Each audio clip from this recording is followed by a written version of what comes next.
শরীফ ওসমান হাদির ঘটনার নেপথ্যে সেনাপ্রধান ওয়াকারুজ্জামান ও বিএনপি। দর্শক, এই সন্দেহ সংশয় জোরালোভাবে বিশ্বাসযোগ্যভাবে সামনে আসছে। পিনাকি ভট্টাচার্য সব কিছু ফাঁস করে দিচ্ছেন আমার দেশের মাধ্যমে। আনুষ্ঠানিকভাবে আপনারা সেটা জানবেন কি ঘটছে। দর্শক, আপনি আশ্চর্য হয়ে যাবেন, অবাক হয়ে যাবেন যে what is happening in Bangladesh. আমরা খালি চোখে কি দেখেছি, যে এক শুটার খুন করেছে, গুলি করেছে শরীফ ওসমান হাদিকে, যার 5টা আওয়ামী লীগ, সে পালিয়ে গেছে, এই তো। কিন্তু এখন তো সন্দেহ করার সময় এসেছে যে আসলে কি পালিয়ে গেছে, না পালানোর নাটক বাজারে প্রচার করা হচ্ছে, আসলে সেনা হেফাজতে ক্যান্টনমেন্টের মধ্যে আছে ওই লোক, কোনটা? এবং ডিজিএফআই এর প্রেসক্রিপশনে এটা করেছে কি, এই প্রশ্ন সামনে এসেছে। আমরা মুহূর্তে মুহূর্তে আশ্চর্য হচ্ছি। আপনাদের সতর্ক হওয়া দরকার দর্শক, আমরা ঝুঁকি নিয়ে এই কথাগুলো বলছি। দেখেন মিলান, প্রথম কথা হচ্ছে যে একজন শুট করে সরকারের সর্বোচ্চ সতর্কতার মধ্যে দেশ ছেড়ে যাবে একজন খুনি, ইটস নট সো ইজি। এটা খুব টাফ হওয়ার কথা, কিন্তু বলা হচ্ছে যে গেছে। একবার পুলিশ বলে যে পালিয়ে গেছে, আর একবার বলে যে না, যায় না, দেশে আছে। সন্দেহ সংশয়, তাহলে কি ঘটেছে, কি একটু মিলিয়ে দেখেন দর্শক। জুলকারনাইন সায়ের এখানে সন্দেহের মূল জায়গায়। জুলকারনাইন সায়ের যেভাবে লন্ডনে থেকে সবার আগে সিসিটিভি ফুটেজ পাবলিশ করলেন, হাউ ইজ ইট পসিবল? বাংলাদেশের কোনো গণমাধ্যম পারেনি, কিন্তু জুলকারনাইন সায়ের সেই 1000 কিলোমিটার দূরে থেকে সবার আগে সিসিটিভি ফুটেজ পাবলিশ করেন। আবার কোথায় সবার আগে তিনি বলেছেন যে ভারত থেকে, অমুক সীমান্ত থেকে ভারতে পালিয়েছে। তিনি সবার আগে কিভাবে জানেন?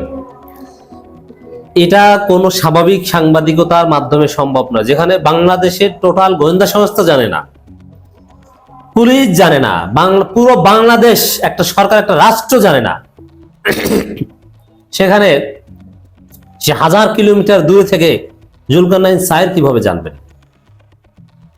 ভেরি সন্দেহজনক। এটা থেকে ধারণা করা যায় আসলে জুলকারনাইন সায়ের কিছু জানেন না, তিনি কোনো ইনভেস্টিগেটিভ জার্নালিস্ট নয়। গোয়েন্দা সংস্থা ডিজিএফআই তাকে যেটা বলে তিনি ওইটা বলে দেন। এখন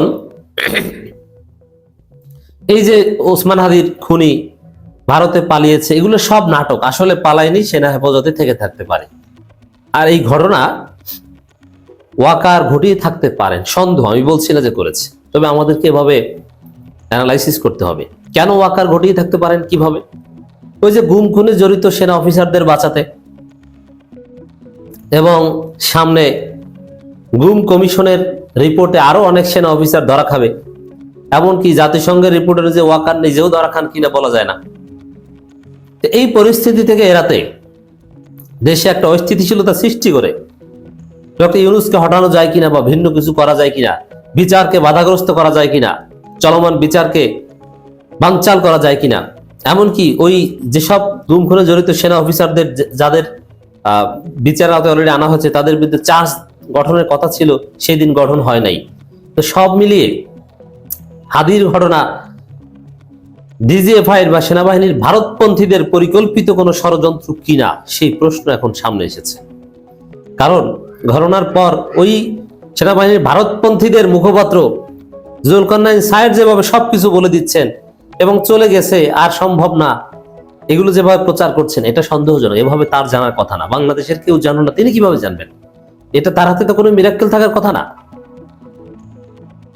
তিনি তো এলিয়েন না, তিনি তো আমাদের মতো মানুষ, আবার তিনি বাংলাদেশেও সাংবাদিকতা করেন না, রাষ্ট্রের চাইতে তিনি বড় না, এটা বিশ্বাস করার কোনো কারণ নেই।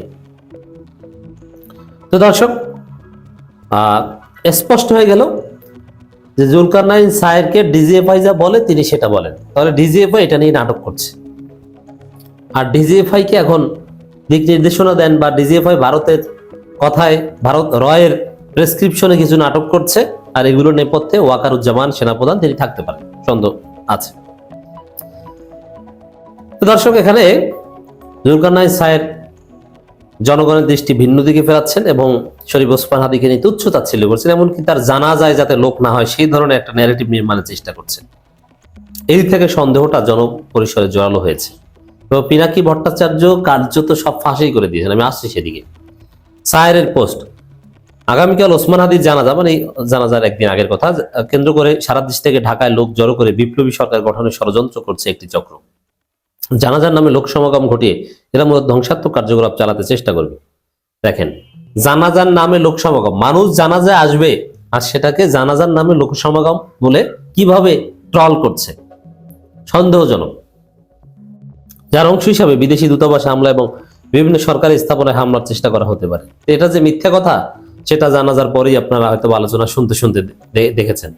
এই ধারাবাহিকতায় 30-31 ডিসেম্বর গুম কমিশনের মাধ্যমে আরো কিছু সামরিক কর্মকর্তার নাম ঘোষণা করে সার্বিক পরিস্থিতি আরো জটিল করে তুলতে চেষ্টা করবে এই চক্র। দেখেন, তাহলে এই সরকার গুম কমিশন গঠন করেছে, তারা যে রিপোর্ট দিবে এতে কোনো আস্থা নাই, ওটাকে ষড়যন্ত্র বলছে, মানে ডক্টর ইউনূস সরকারকেই ষড়যন্ত্র বলছে। বুঝতে পারছেন খেলাটা ডিজিএফআই এই ওয়াকারের প্রতিপালকের মাধ্যমে কিভাবে খেলছে? গুম খুনের মতো নিন্দনীয় অপরাধের সাথে জড়িতদের যথাযথ বিচারের কোনো বিকল্প নেই, কিন্তু সেটা দেশের উদ্ভূত রাজনৈতিক পরিস্থিতি বিবেচনা নিয়ে করা উচিত। মানে এই পরিস্থিতিতে তাদের বিচার করা যাবে না।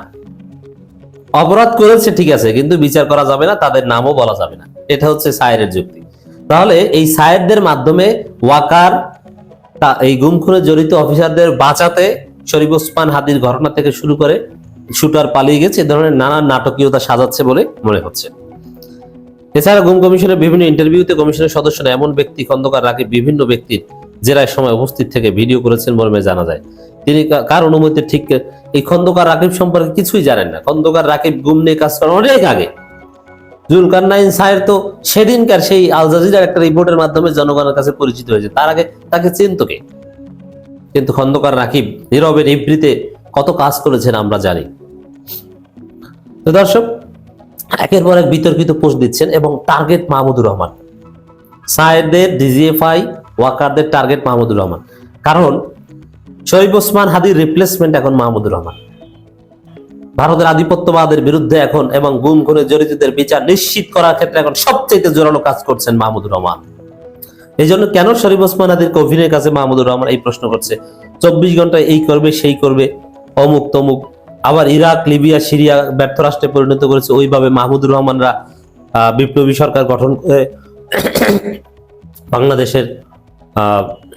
বাংলাদেশকে ব্যর্থ রাষ্ট্রে পরিণত করতে চায়, এরকম ন্যারেটিভ নিয়ে আসছে। এই জুলকারনাইন সায়ের ডিজিএফআই এজেন্টের এই বক্তব্য থেকে প্রমাণিত হয় যে পুরো ঘটনার নেপথ্যে ওয়াকার থাকতে পারে।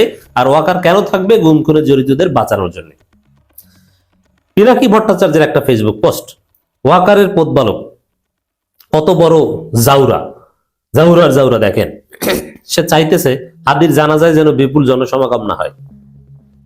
বিপুল জনসমাগম হলে তাকে অতিক্রম করা অনেক রাজনৈতিক নেতার পক্ষে অসম্ভব হয়ে যাবে। তাই আরে বেকুব, হাদির উত্তরসূরি বিপ্লবীরা ভোটে জিতে সরকার গঠন করবে আগামী 14 ফেব্রুয়ারিতে। যারা ভোটে জিতবে তারা নির্বাচন পেছাতে চাইবে কেন? জিতবে জামাত, আর হাদির উত্তরসূরি জামাত। এরপর ব্রেকিং নিউজ দিয়েছেন পিনাকি ভট্টাচার্য, শহীদ হাদিকে গুলির পর সীমান্তে পালানো সাজানো নাটক, আড়ালে রইল প্রকৃত শুটার। এক্সক্লুসিভ অনুসন্ধানী রিপোর্টের আগামীকাল প্রকাশিত হবে। আমি এখন পর্যন্ত পাইনি, হাতে কথা বলছি যখন। দৈনিক আমার দেশে এই রিপোর্টে উঠে এসেছে হালুয়াঘাট সীমান্ত দিয়ে পালানোর নাটক তৈরি করেছে ডিজিএফআই। কেন ওয়াকারের প্রতিপালক উম্মত হয়ে মাহমুদুর রহমানের পিছনে লেগেছে বুঝতে পারছেন? এর মানে পুরোটাই নাটক। অতএব এগুলো পারবে না। জনগণ ওসমান হাদির পক্ষে আছে। জনগণ গুম খুনে জড়িত সেনা অফিসারদের বিচার নিশ্চিত করবেই।